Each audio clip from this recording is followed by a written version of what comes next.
Today's stuff going to be learning is Bava Batra Daf Ayin Chet. I'll remind everyone about the Rosh Hashanah challenge, the journey to Rosh Hashanah. If you would like to join and learn the Dapim pairing in preparation for the upcoming holiday, you're invited to join the program. You'll get a daf every day for 10 days. And with that, you'll be able to review or learn all the Dapim in Masechet Rosh Hashanah that relate to the holiday. It's a great way to prepare. Just go through what's said, and we'll have a short event at the end summarizing. Okay, with that, we're going to get started. We started in Mishna yesterday, and we had a whole discussion about the tzemed and the bakal, that if you buy the yoke, it doesn't include the animals. And according to Rabbi Yehuda, well, it depends how much you paid. If you paid a lot of money, then we assume you meant, right, nobody pays 200 zuz for a yoke, but they do for the animals, and the rabbis disagree. So we said, in the end, the Gemara said it must be a place where some people call the yoke, and animals, and the cattle, or the oxen, and they don't mix the terms. But other people do mix the terms, and sometimes the yoke does mean the animals, and that's where they actually have a debate. Because if it didn't ever include the animals in the term, then obviously nobody would think it was included. To which the Gemara then asked about the rabbis. If the rabbis say the money doesn't prove anything, well, if you spend 200 zuz on something that, let's say, should cost you 20, well, lehavi bitul mekach, then at least you should get your money back, which the Mishna didn't say. The Mishna just said you don't get the animals, which we assume meant all you get is the yoke and tough luck. But you should be able to say, well, look, you might not give me the animals, but I want my money back because that's not what I paid for. So why not? To which the Gemara answers, we're going to have two possible ways to go. First, they say, and if you want to say, maybe the rabbis just don't believe that there's such a thing as bitul mekach. Now, we learned about it in Bamidbar. It would be hard-pressed to say the rabbis don't agree with this, but let's suggest maybe what they really mean is, in this case, okay, not that there is no such thing, but in this particular situation, maybe there wouldn't be. Velo, you can't really say that. Because Hadran, there was a Mishna that said, you might remember, we learned laws of Ona'ah, it said, Rabbi Yehuda Omer, HaMocher Sefer Torah, Be'ema v'Margalit, Ein Lem Ona'ah.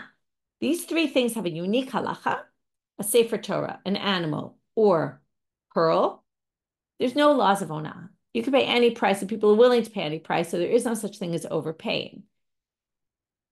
Amrutlo, the rabbi said to Rabbi Yehuda, we disagree with you, and we think those three things, there is Ona'ah. And lo amru elat elu. The only exceptions to the rule are these. What are these? Well, these are the ones referred to back then, which were the four famous ones that we had long drashot showing how we know this: land, documents, slaves, and consecrated items, hekdesh. Those are the four things, nothing else. So what do you see here? The rabbis hold there is no ona'ah for those four things, but for a tzemed, there would be ona'ah. If you way overpay for this yoke, nobody says that that's an exception to the rule. So we're back to square one. So now the Gemara says, which is, why isn't there bitul mekach? So now we're going to have two actual answers. That was an attempt at an answer that they knew already from the beginning they were going to reject, because it was introduced with the words v'chitema and if you are to say, which always ends up being rejected. My ein damim ra'ayan nami dekatane. When it says ein damim ra'ayan in the Mishnah, rabbis say you can't prove it from the price. That's just to talk about you can't get your animals, but of course you can cancel the sale. Okay. In other words, it's true they didn't address it, but that wasn't the topic they were addressing in this Mishnah. And yes, it would include the fact that you can't prove that that you get the animals, but it's obvious you wanted the animals, and therefore you can claim, now it doesn't really matter whether you wanted them or not, but you way overpaid for this yoke and therefore can get your money back. Or alternatively, you could say, Ki amar Rabbanan ona'ah bitul mekach bichdei shehadat to'eh. Aval bichdei she'ein hadat to'eh lo imor matana yahivle. What does this mean? Or you could say that all the laws of ona'ah and bitul mekach, and we talked about this also when we learned laws of ona'ah. What is the idea of ona'ah? It's overcharging. Now, what does it mean? It means I went to the store and I bought something and I saw a price and I thought it was the price. And it turns out the person cheated me. Now, if I pay 200 zuz for an item that's worth 20 zuz, I wasn't cheated by anybody. I mean, in this case, I was fooled a little bit because I thought I was getting the bakar, but they claim no, and I can't get it. But you could look at this situation differently. Maybe I really was buying a tzemed, just a yoke, but I paid 200 zuz. Now, if I paid 200 zuz for a 20 zuz item, I obviously am not being cheated, okay? Again, assuming that I really was only buying the tzemed, which is what the rabbi's claiming, as I have no proof otherwise. So what must it be?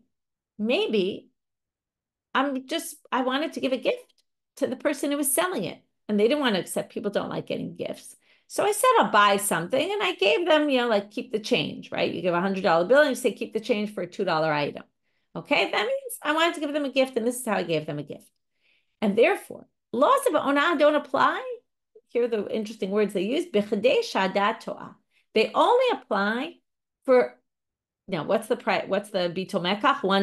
It's over 1/6, right? If the difference is you overcharge me by more than a 6, then it goes into the world of bittul mekach, but not so much more over a 6. Like let's say it was a 5th, right? At a 6, I get my extra money back that I overpaid. At more than a 6, let's say a 5th, I can already get my money back, right? Cancel the whole deal, get all my money back and say, I don't want to buy this from you. At 50% more, right? That's already a whole different story. That, it wasn't that I made a mistake. I obviously knew. And if I knew, well, then I can't go claiming that, you fooled me. So therefore, we basically say, I must have been trying to just give you a gift. So we have 2 ways to read it. Either the rabbis really think there's bittul mekach and I could get my money back, or the rabbis say, no, there is no ona'ah in this case because you're way beyond the percentage of ona'ah here, of the rate. And therefore, you must have wanted to give a gift, and you can't get your money back because their laws of ona'ah don't apply. So not because we're talking about types of things that ona'ah doesn't apply to, but it's this type of discrepancy between what the price was and what you paid is clearly out of the realm of ona'ah, and therefore also bittul mekach. Okay. With that, we'll move on to the next Mishnah. We're going to have 3 opinions in this Mishnah, and here starts the study guide. So I recommend you use the study guide today to help organize the daf. There's going to be 3 opinions. I sell a donkey. It doesn't include the donkey's equipment. Okay, we're going to talk about what exact equipment does this not include, but there's things that are on the donkey that go with the donkey. This doesn't include them. So as soon as we get to the Gemara, Ula is going to differentiate between different types of equipment on the animal and what we're talking about. So we have a basic machloket, Tanakama and the rabbis. Does it include the equipment? Does it not include the equipment? We'll wait to Ula to explain the way at least he understands the machloket between them. Now we end up with a 3rd opinion. Rabbi Yehuda Omel, pa'amim mechulin, pa'amim ein mechulin. Sometimes yes, sometimes no. It depends on the situation. What? Ketzad. The Gemara says so. The Mishnah says Ketzad. What do you mean? Hayachamor lefanav v'kelav alav. So here's the scene. The donkey is there. I'm going to buy this donkey, and it has all the equipment already on it. Now, it depends what language I use in terms of buying it. And we're going to have to wait till the very end of the sugya to understand the difference because the Mishnah doesn't make it very clear and the Gemara explains it. Va'amarlo, and I said to you, Mechor li chamorcha zeh. Please sell me this donkey. Harei kelav b'chulin. And I intended, when I said this donkey, I meant to include everything on the donkey. Chamorcha hu, if I say your donkey, if I say your donkey, him, okay, or it's a little hard to translate this into English, ein kelav mechulin. Okay, if I use the language chamorcha hu instead of chamorcha zeh, then it's not included. Okay, it's very hard to understand what this means and what the difference is, and you're going to have to wait for the Gemara because the Gemara is going to understand it a little different than you might have thought. Okay, Amar Ula. Ula now says, as I told you we're going to have now, what's the machloket between the rabbis and Tanakama? Which kelim are we talking about? Machloket besak v'disakya v'chumni. Chumni, we'll wait to see later, is a woman's saddle. What's the difference between a woman's saddle and a man's saddle? Well, it wasn't sinuah for the woman to sit with her legs on either side, the way most people sit, and therefore she would sit side saddled. Okay, she would sit with both legs to one side, and it was a special unique saddle for her to sit on. That's a woman's saddle. The sak and the disakya is a sack, okay, where you would put what do people use donkeys for? Okay, we're going to see in a minute. Gemara's going to talk about it. People rode on donkeys to get from place to place. It was like their cars, okay, were donkeys. Transportation. The other thing was transportation was also used to transport items. So they would use it for loads. They would always put these loads on the donkey. The donkey would carry them, okay, to get stuff from one place to the other. And I don't mean like your own things, but for business purposes. You want to move your produce to the shuk, you put it on a donkey. So the sack is the sack where they held it, and the disakya, die like two, okay, and sakya is sack. So it's a double sack. It's called a saddle bag, where it goes over the saddle and there's a bag on either side. So they're both basically the same thing. They carry transport items. And this humne, which is not a basic need because not always the women were the ones riding the donkeys. That's the machloket. Tanakama savar stam chamor lirkov shane. V'nechuma madi savar star chamor lemasui kai. The debate between them is like this. Maybe I should just continue one more line and then explain where they don't argue, and then we'll go back and explain the argument. Aval ukaf umirdad, a regular saddle, and the saddle cloth, and the kilkale, which is the harness, and the chavak or the chevek, which is the band, saddle band, those are all critical. Those are all needed for anybody who rides on a donkey. So any basic item is included. Anything that's less basic, like the woman's saddle is a little less basic, and the sacks are not, that's where we have a machloket. And what's the machloket based on? The machloket is based on this first, okay, if we put the women's saddle aside, but the sack and the saddle bag, both those are used for transporting items. The debate between the rabbis and Nahum Madi is very interesting. The debate is, and it could be they lived in different places and therefore, the needs were different in each place. Do most people use the donkey for transporting items, or do most people use it as a car for transporting themselves? So from getting from one place to the other. If you say that most people use it for getting from one place to the other, then it of course doesn't include the bags, because that's only for someone who's using it for transporting items. But if you think that almost everyone buys a donkey for the purpose of transporting items, then obviously those parts would be included. And that's the way Ula understands the debate between them. So again, even though the rabbis say you don't get the equipment, according to Ula, the rabbis agree that you do get the saddle and the harness and the basics, okay? Just not the stuff that are basic, but basic for people who use it for transporting items, okay? And that's the debate. So now we're going to have a difficulty with this from a Tanaitic source. Meitive, okay? This is against Ula's interpretation. Chamor v'kelav ani mocher lach. Now here, pay attention to the wording. Here you didn't say chamor ani mocher lach, but chamor and its kelim and the equipment I'm selling you. Notice you added this word equipment.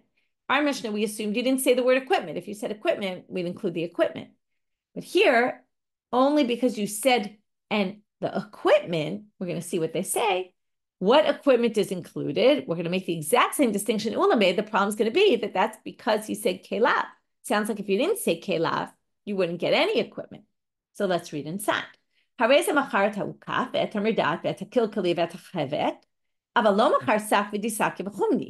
do you see here? The exact distinction Ula made, but only because you said v'kelav, it sounds like. Now there's here an extra line, which is not so important right now, although we will quote it later on today. If you want to include everything, well, you have to say the words, I'm selling the donkey and everything on it. If you say donkey and kelim, you mean the first category, the basics. Right, which is even for people who are just riding it. If you say and everything on it, then whatever's on it will be included, right? Which will be, if you have saddlebags on it, they'll be included. So after quoting the Braita, the Gemara now explains the contradiction, which I already explained, but Tama, the reason why this works is the reason why you acquired the saddle and the sackcloth was because you said chamor and its kelim and the equipment. It sounds like if you just said chamor, you wouldn't get the ukaf and the murdat either. And that goes against what Ula said, because Ula said that's obviously included. To which the Gemara says, no. just because it said chamor v'kelav, hu adin da'afagav lo amar lo chamor v'kelav, nami yuchaf u'merdan b'chulim. Even though this brayta said chamor v'kelav, it really meant even if you just said chamor. Now we have to explain, so why they had the word kelav, what was it coming to teach us, right? It just really confused us. Well, ha-kamashul, and the reason why they used the word kelav was to teach us the second part, which is what we say. If you say chamor v'kelav, you get the ukaf, the merdat. What don't you get? You don't get the saddlebags, right? And the women's saddle. Well, the chiddush is the afagav the amrle chamor v'kelav sak v'disak v'chumne lo kane, to teach you even if you so chamor without saying kelav anyway includes the saddle, but and the parts of the saddle that are critical. Even though if you said chamor and it's kelav and the equipment on it, it's not going to include, even when you added that word, it will not mean that you get the saddlebag and the sacks and all that.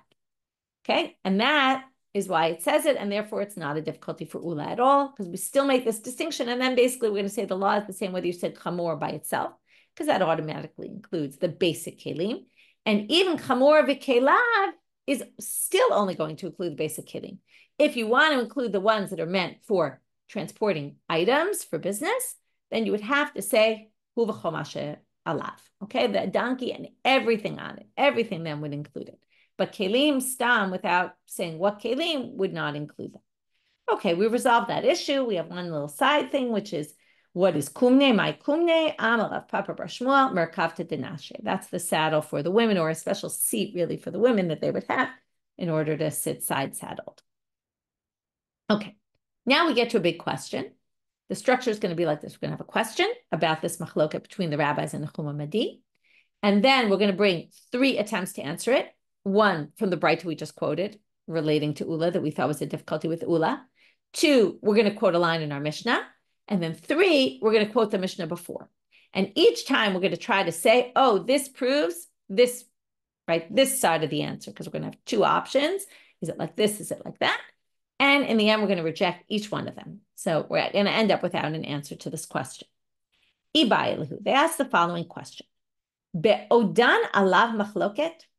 Is the machloket between them when I go to buy a donkey and all the kelim that we're discussing are actually on the donkey? And then, okay, like again, we're talking about the sak, the disakya, and the women's saddle. So it would be a case where they were actually on the animal. And in that case, the rabbis still say not included, and the Chuma Madi would say, oh, it's on the animal. While you made the sale, it's included. But if you say that's the machloket, then what are you going to say? What if the kelim are not on the animal? Well, if the machloket is when they're on the animal, if they're not on the animal, no one's going to think that you get the kelim. Obviously, it's not included. That's option 1. So let's read it inside. Ba'odan alav machloket, while they're still on the animal, is the machloket, meaning they're on the animal when you made the sale. Aval b'she'ein an alav modelahu nechuma madi. But if they're not on the animal, Nechuma Madi would agree with the rabbis that, of course, right, if I buy a donkey and the saddlebags aren't on it, nobody's going to think that those bags are included in the sale. Why would you think that? They're on the side. We were discussing the donkey. Or Odilma b'she'enan alav machloket, or maybe specifically the debate is when they're not on it. Because again, these go with the donkey, so they might not have been on it at the time, but if generally, again, let's go with Nechuma Madi's opinion. Generally, people buy donkeys for transporting items. So therefore, when I bought the donkey, presumably I assumed whatever kelim you have that go with it that aren't right here on the donkey, but I meant to include them. And the rabbi said, no way, no how. They weren't on the donkey? No. But according to that, then Aval ba'odan alav, if they were actually on the donkey when you made the sale, module Rabbanan lenachum, the rabbis would agree with Nachum, if they're on the donkey and you said, I want to buy this donkey, that of course you meant to include them. And even the rabbis would say, if it's on the donkey at the time you made the sale, they're included in the sale. So again, it all depends, right? This is the question. Which case do they debate? And then which case do they agree about? And then who agrees with who, right? And it's either we're going to say more is included or less is included, right? It depends where you go. Like they'll all agree that. Okay, those are the 2 options. So now the Gemara is going to start with the first attempt from the last line of the Braita that we quoted that I said we don't really need right now, but quoted it anyway, and now we're going to quote it for this purpose. Tashma, ubizman she'amar lo, hu v'chomash alav, harei kulam v'chulin. Remember, you wanted to get the saddle and the bags and everything. If you want to get everything, the only way to do it, if you say kelav, it's only going to include the saddle and the saddle cloth, etc. It's not going to include the extra kelim you need for transporting items. But if you said, and everything on it, now listen carefully to the words, everything on it means that everything was on it physically at the time. So from the fact that the Braita talks about that, now let's see. So now what does it say? If everything was on it, only if you said the words, which sounds like, if you didn't say those words, or it is, if you, again, we're assuming everything was on it. And if you didn't say those words, well, then the saddlebag's not included. So now we have to fit that in.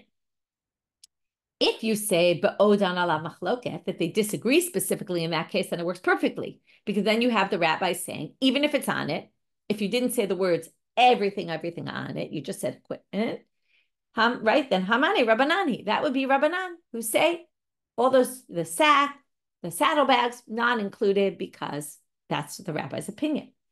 But what's the problem? If you say that the machloket is when it's not on the animal, what do we say in that case? What would happen when it was on, though?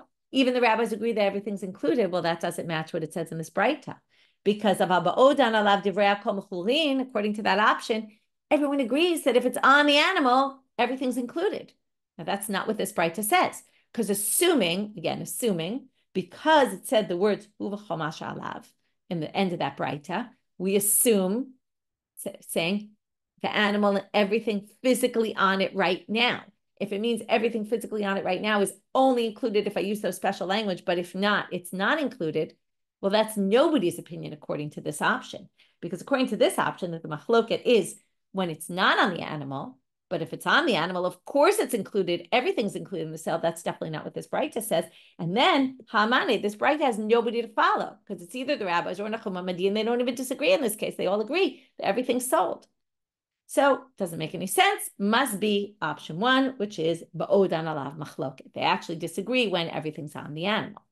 However, the Gemara disagrees and says, then rejects this. They just say you can't prove it from here because the olam b'she'ein odan alav machloket. You could still explain it where they disagree when there's not, when even it's not on the animal, and still Nachum Hamadi thinks it would be included, and the rabbis say no. V'Rabbananhi, and this right now, that's when it's not on, which means, what do we think? When it's on, everyone agrees it's sold, right? Now, how would you explain the Mishnah then? Rabbananhi, right? This is the rabbi's opinion. You'd just have to change one thing. We started off with this assumption that hu v'chomasha alav, the animal and everything on it, the donkey and everything on it, means everything on it, physically, right? That's how we understood it. You could just change it a little. What it really means is, when you said the donkey and everything on it in this Mishnah, you didn't mean whatever's physically on it right now. You meant everything that goes with it, all parts included, right? Like, even though it wasn't there physically in front of you on the donkey, but you meant everything that goes along with it. And then it doesn't necessarily mean that it was actually physically on it.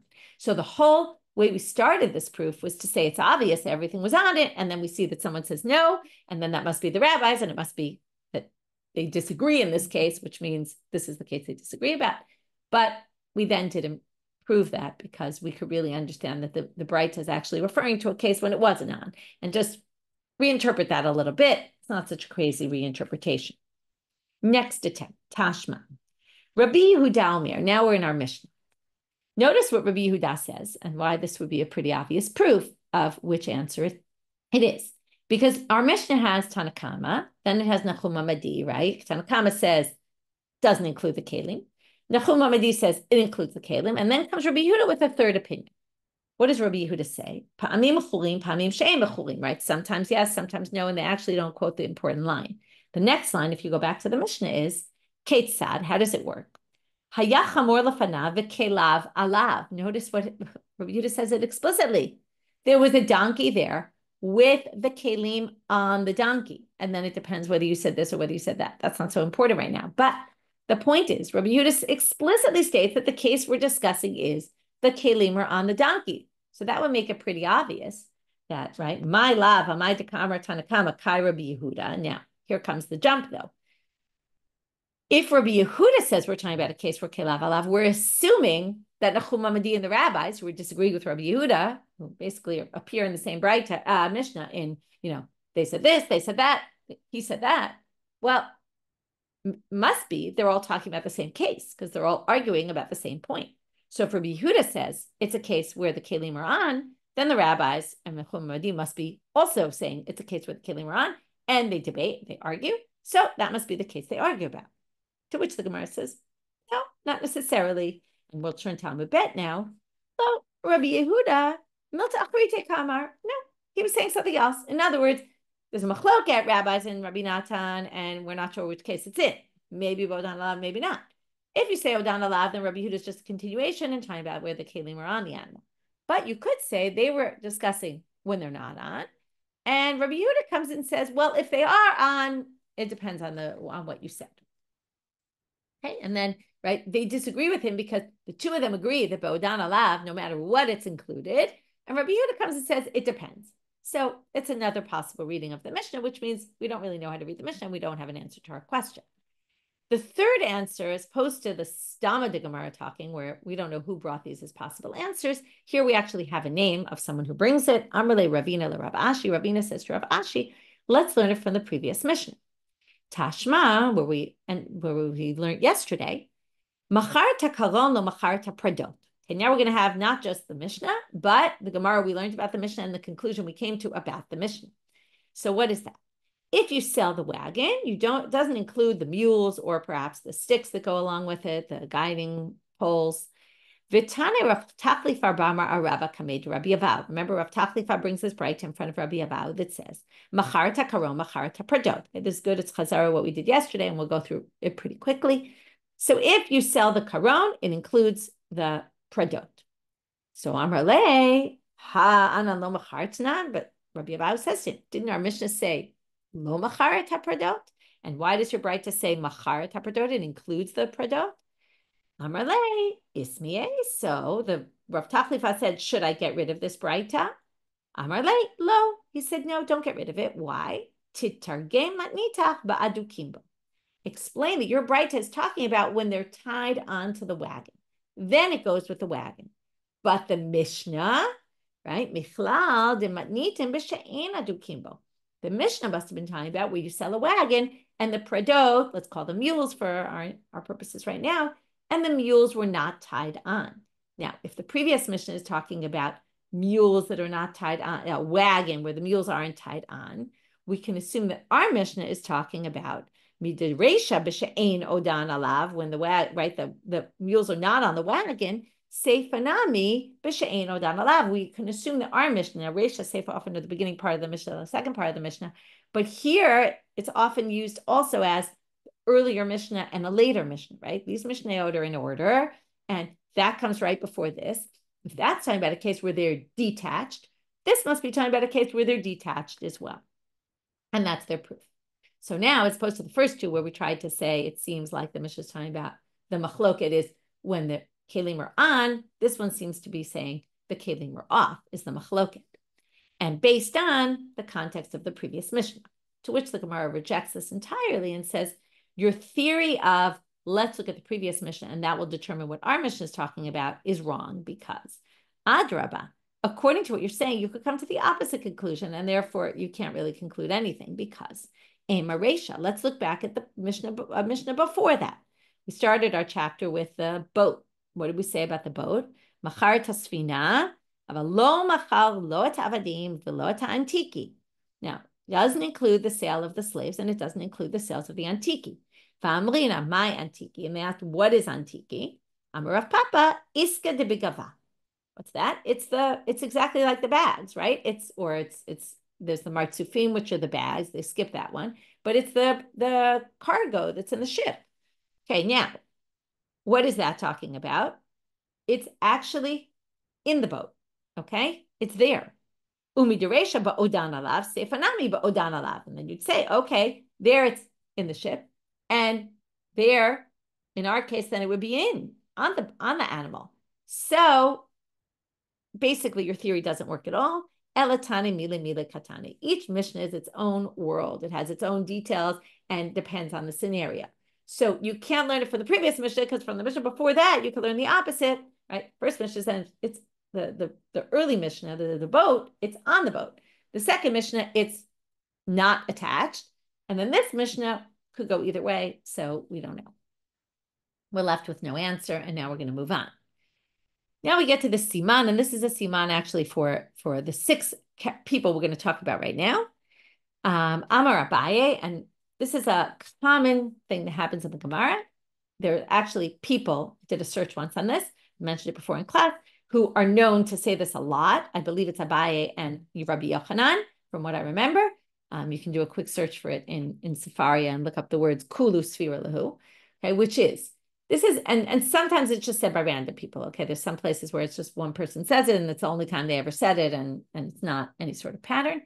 But there are certain people that like to do this, like Abaye, which is take all sorts of different opinions of different rabbis and say that the theory behind all of these is really one and the same. It's like a zoom out kind of look at things and saying this is all kind of one and the same idea. So let's see. Amar Abaye. Rabbi, and I forgot to check if it's Rabbi Eliezer or Rabbi Elazar, if somebody wants to correct me. I think it's Rabbi Eliezer, but Rabbi Eliezer, v'Rashbag, v'Rabbi Meir, thanks Rabbi Eliezer, v'Rashbag, v'Rabbi Meir, v'Rabbi Natan, v'Sumchus, v'Nachum Amadi. Okay, these 6 rabbis all, kulu sfira lahu, they all agree, ki mezabin inish midi, ihu v'chol shashmishte mezabin. When somebody sells an item, it includes anything that goes along with it, that's needed for it, that's used with the item, okay? It's a much more inclusive approach in the sale, that the buyer has more rights to basically claim more items. So let's go through, and this is good review for us. Rabbi Eliezer ditnan, Rabbi Eliezer omer, mocher beit habad, machar takora. Remember that big beam that you put on top? That's, according to Rabbi Eliezer, that's the main part. So it might be metaltalin, movable, and it's not attached to the ground. But he says, that's the most important part of the olive press. So of course that's going to be included, whereas the others disagreed with him. But he said that's needed for the olive press, and therefore it's part of it. Rashbag ditnam Ramashim ben Gamliel omer hamocher ta'ir machar ta'santar. There were different interpretations what that is. Perhaps a person, right, who's in charge of figuring things out. If you sell it, right, the taxes and stuff. If you sell the city, it includes the santar. Rabbi Meir, Tanya, and that again disagreed. Other people thought it wasn't included. Rabbi Meir says, Rabbi Meir omer, macharet kerem, machar tashmishei kerem. If you sell a vineyard, anything, all the tools needed for the vineyard, anything needed for it is included. Rabbi Natan b'simchus, bitzit v'dugid. If you remember, each one said one term, but really it's one and the same. When you sell a boat, the extra boats on the side, whether they're lifeboats or some other kind of little boat that goes along with the big boat, you use it to get to shore, that is included. Nachum Amadi, Hadamaran. That's our case, where he said you sell the donkey, all the equipment gets sold with it. Okay, this reminded me, by the way, even though it's not so connected, but I think it was yesterday, 2 days ago, went up a little bit late, Alana Steinhain's Shiur in Din and Daf this week, which is about machar b'ayin yafa machar, machar b'ayin ra'a machar, how much is included. So if you haven't had a chance to listen yet and you didn't notice it went up, recommended listening to. Okay. And if you want to know more about donkeys, which we're dealing with a lot today, you can read Shuli Mishkin's article that went up yesterday about donkeys. Rabbi Yehuda Omer, Pa'amim Mechurin. Now we finally, okay, if you were waiting in suspense for a while, now you'll get to understand better. Pa'amayim, this idea about Pa'amayim Mechurin, why, Pa'amim Mechurin, Pa'amim Lo Mechurin, why he makes a distinction in Chamurcha Zeh and Chamurcha Hu. So, Mishna Chamurcha Zo, or Mishna Chamurcha Hu. What's the difference between the language? Amarava, right? It wasn't just us who didn't understand. So, Amarava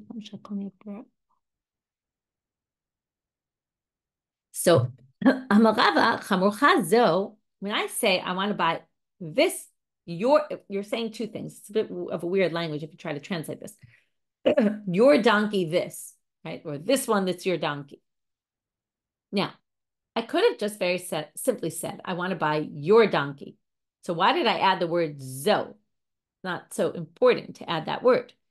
And this goes back to what we were talking about. If you remember, Rabbi Akiva agrees that if you say this, or you add an extra word, I forget exactly what word he had there, but if you added something that wasn't necessary, it meant you wanted to include the path.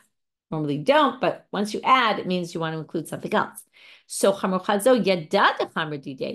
you knew it was your own donkey. It was when I went to buy it, I see you with this donkey. I knew it was your donkey because I said chamurcha. So why did I say zo? Sorry, I skipped the line. The reason why I add the word zo, mishum kelav ka'amrele. It must be I added zo, this one, to include the extra things as well, the kelim, okay, any of its equipment. This is just the theory that any extra word that's unnecessary must be coming to include something. Now we're going to have to figure out then why chamurcha who is also not necessary. Chamurcha de lo yada de chamra didehi. When I said, is this your, what they're going to say, it's a question, okay? I didn't know it was your donkey. And this is what I was saying to you. Is this your donkey? And if so, do you want to sell it to me? And that's why I said, is this your donkey? I mean it as a question. And therefore, there's no extra words because I need all the words to basically ask you, is this your donkey, right? It's not like it has a name tag on it, who it belongs to. You happen to be with the donkey, but I don't know if it's yours to sell. I see you with a donkey, like I see you driving a car. I might want to buy your car. Is it obvious it's your car to right? Someone the other day, I walked into my house and they come straight away and they say, you're interested in selling your house. First of all, maybe it's not my house. Maybe I'm renting, right? You don't necessarily know. So maybe he should have asked me, is this your house you're interested in selling? He just assumed it's my house. But he was right. But anyway, so that's the end of this section. By the way, since I mentioned Alana and Shuli's content, just in case you don't listen to the content, because I see people writing how it was excellent. And I want to just promote a little bit and so you understand what the content is. Din and Daf, the whole idea is really to complement the Shiur Daf Yomi, because in Shiur Daf Yomi, we basically get to, and as well as flashback, and I'll just mention for a minute how each of them complement the learning. Shuli is good about getting into the reality behind the scenes, which is something that particularly I think a lot of our listeners are very interested in, like what it looked like and what, getting the idea of the life and the time of the Talmud. And it usually gives like a bit of insight either into people and their personalities and things that happened in their lives, history, and also like donkeys and what was going on with donkeys in those times. So to understand a little better about the background. Alana's idea is to where we, part of the problem of Daf Yomi is you can't really do the zoom out as much and you can't really see the whole perspective. So what Alana tries to do is get to the conceptual framework behind what we're doing. Like Ayin Yafa Ayin Ra'az is, clearly there's a lot of much more in-depth. Okay? And then we have Yafid, who's B'machshava Shniya, and second thought, which also goes into more, and that's more of like the philosophical direction. Alana also gets into the philosophical, but in a bit of a different way. And anyway, these are 3 different contents. Yafit lately is a little bit more like every other week. All the other content is weekly. And so definitely recommended to spend the time listening. It also now is on podcast, which wasn't originally. So it makes it easy. You can subscribe and then it'll just come automatically when it goes on. You'll get a notification about it. It's a very easy way to learn. Okay, moving on. Next Mishna. If you sell a donkey, it includes the foal, the donkey's offspring. Okay, we're obviously talking about a female donkey, even though it's said in the male term, we mean a female. And machar tapara, if you sell a cow, lo machar pana, you don't get the offspring. Okay, this is a very strange Mishnah for 2 reasons. Number one, if you sell, why distinguish between a donkey and a cow? Why one includes the offspring, why one doesn't? Second question, seems a little bit weird. If I buy a donkey, why would I assume the offspring is included? You would think it would be just the donkey. Why all of a sudden do we add that the foal is included? Machar ashpa, and all the rest of the case in the Mishnah we're not going to deal with today.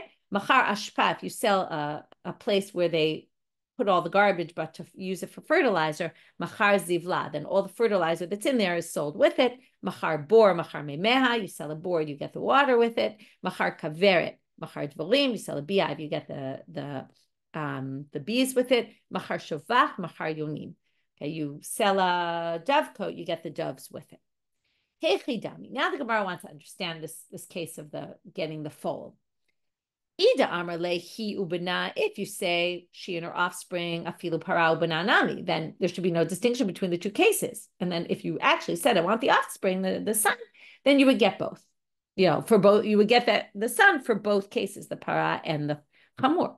Ida lo amar lehi ubana. If you didn't say those words, afilu chamor nami lo, well then you shouldn't get. That's what I said before. Why on earth would you get the foal if I said I'm buying a donkey?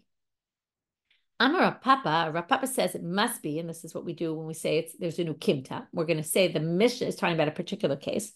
So I'm selling you a nursing donkey or a nursing cow. Now,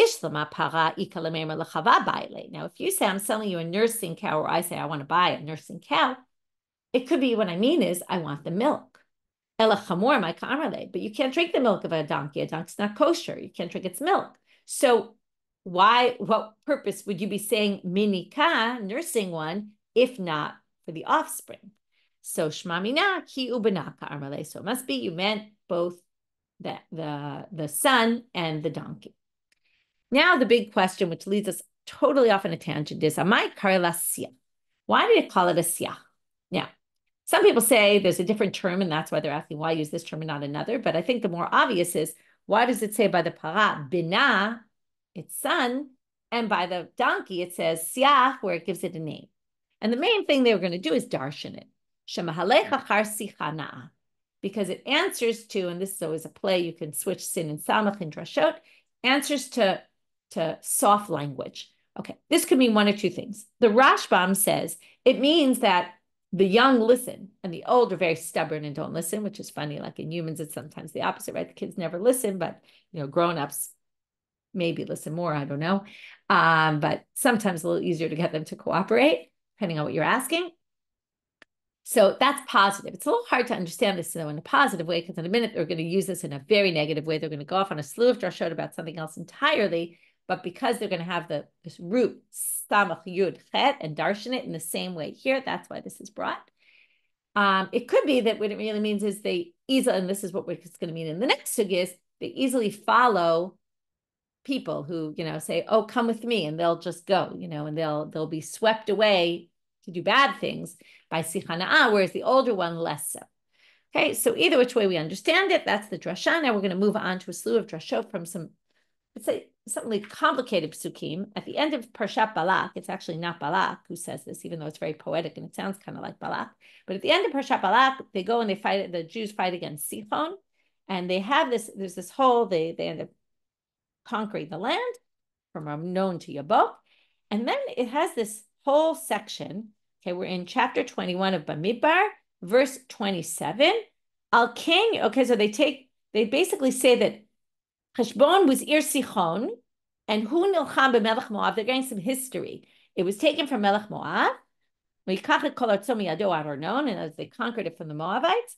And then it says this section, Al King Yomu HaMoshlim, those who give parables said, Bo Cheshbona Tibaneh v'Tikonen Ir Sichon ki Esh Yatzah miCheshbon la'ava miKriyat Sichon achla Ar Moab balei b'Mod Arnon. It's a very poetic kind of description about how the Sichon and his people conquered the Moabite area.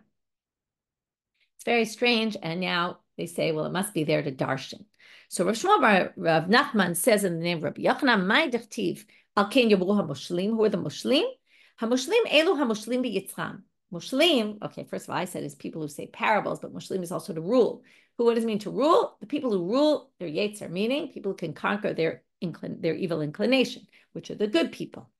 This is going to be all about Rishaim and Tzadikim, evil people and good and righteous people. So the Moshlim said, Bo Cheshbon. Okay, Cheshbon was the city, but what does it mean in the world of drashot? Bo v'nechashev cheshbono shel olam. Let's figure out how the accountability works in the world. Hefsei mitzvah keneged schara uschar v'ra keneged hefsei. So we see if you do a mitzvah, everything will be good. If you do a sin, you'll get punished, right? Yes, and thank you, Becky. Apropos Chodesh Elul.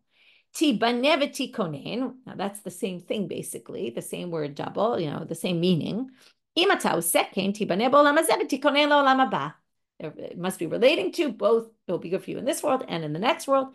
Ir sichon. Okay, what's sichon? Here comes our drasha. Ayir is the siyach, the foal. If you go like the foal who just follows anybody who tells it what to do, which is a bad thing to do according to this. What's the next pasuk? Ki esh yatsa michashbon. A fire will come out from chashbon. What does that mean? Tetzei esh mi machshavin v'tochalat she'em mechashvin. The people who do the calculations and understand about accountability, the righteous people, a fire will come out from them. This sounds like the chuppah before we said, where there's smoke coming out, and it will burn the others. It will burn those who don't have any accountability. This time we're going to translate it as sichim, which is like trees or bushes. The righteous people, this is saying the lahava will come from the righteous people who are like trees because they grow. Achla er Moav, ar Moav, zehamalech achar yitzro, again, ar like ayir, which is this young donkey, shemahalech achar sichana. Okay, so again, this is someone bad, it's going to be eaten up. Baalei bamot are known, those are gasei ruach, those are the haughty, arrogant people. Going back to the sugya we saw a few days ago about all the arrogance. To Amar, kol adam sheyesh bo gasei ruach, you'll fail begehenom, you'll fall into Gehenom if you're arrogant. Vaniram, now we skip the next pasuk and we go to pasuk lamed there. Vaniram avad cheshbon. So what's vaniram? Amal rasha ein ram. Ram is high. The rasha says there is no higher authority.